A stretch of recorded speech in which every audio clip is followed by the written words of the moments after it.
जब भी पेट का कोई बड़ा ऑपरेशन होता है, कोई सिजेरियन होता है, कोई गायनी की सर्जरी होती है, तो देखा गया है कि कुछ पेशेंट्स में ऑपरेशन के बाद पहले दिन या दूसरे दिन उस वक्त पेट फूलना शुरू हो जाता है, पेट में गैस भर जाती है, शदीद दर्द होता है और पेशेंट बहुत तकलीफ़ में होता है।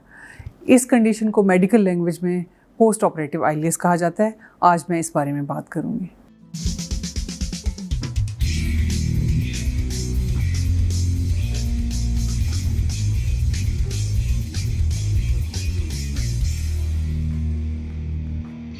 अगर ऑपरेशन के बाद ऐसी सिचुएशन सामने आती है तो आपके डॉक्टर आपका मुआयना करते हैं, चेक करते हैं कि पेट के अंदर कोई सीरियस कंडीशन तो नहीं है, यानी अंदर कोई ब्लीडिंग तो नहीं है, कहीं आपकी आंतों की इंजरी तो नहीं हुई हुई।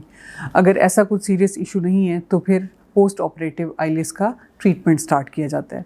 लेकिन जब ये ट्रीटमेंट स्टार्ट किया जाता है पेशेंट क्योंकि पेट में शदीद दर्द होता है, पेट फूला होता है, इसके ट्रीटमेंट में टाइम लगता है, जिसकी वजह से आपका हॉस्पिटल का स्टे और हॉस्पिटल की कॉस्ट बढ़ जाती है। किन लोगों में ये सिचुएशन होने का ख़तरा होता है? ऐसे लोग जिनकी उम्र ज़्यादा हो, जिनमें इलेक्ट्रोलाइट इम्बैलेंसेस हो, जिनकी आंतों में पहले से ही कोई ऐसी बीमारी हो जिसमें हाजमे का मसला हो।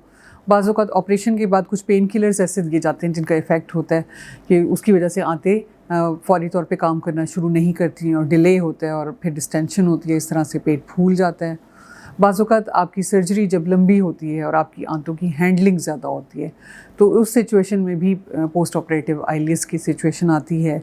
अगर पेट के अंदर ब्लीडिंग हो रही हो या वहाँ पे पस हो, उससे भी आंतें सहम जाती हैं और वक्ती तौर पे काम करना छोड़ देती हैं। इसके अलावा ऐसे पेशेंट्स जो जिनमें गट इंजरी यानी कोई आपकी आंतों में इंजरी हो जाए सर्जरी के दौरान, उनमें भी ये सिचुएशन आ जाती है और आंतें काम करना छोड़ देती हैं थोड़ी देर के लिए और इस सिचुएशन में गैस बनना शुरू हो जाती है और पेन होता है, आपका पेट फूलना शुरू हो जाता है। जब ऑपरेशन के बाद ऐसी सिचुएशन पैदा होती है तो इसको डील करने के लिए सबसे पहले तो मरीज़ का खाना पीना बंद कर दिया जाता है, यानी ओरली मुंह के ज़रिए जो पानी पी रहा होता है या कोई सॉलिड चीज़ ले रहा होता है पेशेंट, उसे बंद कर दिया जाता है। आईवी फ्लूइड्स यानी ड्रिप्स के ज़रिए फ्लूइड्स दिए जाते हैं।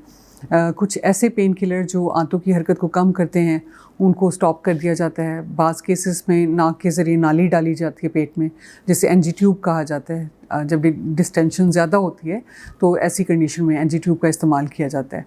कुछ केसेस में स्पॉजिटरीज़ या एनीमा दिया जाता है और इसके अलावा कुछ पेशेंट्स में जिनमें हम लंबे अरसे के लिए कुछ चंद दिनों के लिए हम खाना पीना बंद करते हैं, उसमें खुराक के लिए उनको टोटल पैरेंटरल न्यूट्रिशन पे डाला जाता है। इस सूरत हाल से बचने के लिए ज़रूरी है कि जब आपका ऑपरेशन हो, आपके डॉक्टर जब तक आपको खाना पीना अलाउ ना करें तब तक आपने खाने पीने के लिए कुछ नहीं लेना। आपको जब डॉक्टर्स कहते हैं कि ऑपरेशन के बाद आप चलें, वॉक करें, तो फिर आपने चलना शुरू कर देना है, वॉक करना शुरू कर देनी है, क्योंकि जितना जल्दी आप वॉक करेंगे आपकी आंतें उतना जल्दी काम करना शुरू कर देंगी। सर्जरी के दौरान सर्जन्स ये कर सकते हैं कि आपकी आंतों की हैंडलिंग मिनिमम करें। इसके अलावा आपको फ्लूइड्स जो है वो जितना रिक्वायर्ड है उससे ज़्यादा ना दिया जाए, क्योंकि बाज़ों का जब फ्लूइड ज़्यादा दिया जाता है तो उससे भी आपकी आंतें काम करने उनका काम स्लो हो जाता है।